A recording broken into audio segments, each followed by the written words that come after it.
এই, তুই বসে রেস কেন না? স্কুল যাস নি? আর তুই কোন ক্লাসে পড়িস? ক্লাস এইটই পড়ি আমি। এ কয় কি রে? আজ 3 বছর ধরে শুনতেছি এক ক্লাস এইটি পড়ে। তা তুই স্কুল যাস নি? আর পরীক্ষায় পাশ করিস না নাকি তোর ক্লাসে তোলে না?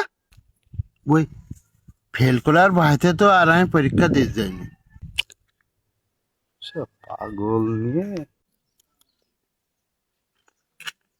এই, তুই স্কুল টিস্কুল যাচ্ছি না? কালকে বলো স্কুল যেতে হবে বলো। স্যার রাগ করতেছে, গালাগাল দিতে।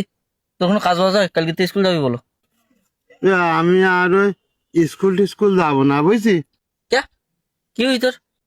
আমার ওই যে কটা সাবজেক্ট আস, ওর মধ্যে সবচেয়ে বাজে সাবজেক্ট বলো ওই গণিতটা। ও গণিতই ধরো, ধরা যাক, একে ধরো, ওকে ধরো, স্যার শেষে কবে কি এক্স এর মান বের করো। এক্স এর কি আবার মান সমান আস, জানে সামনে টাঙ্কি মারে। ওই জন্য আর আমি ওই গণিত টনিত করতে পারবো না, আমি স্কুলে যাবো।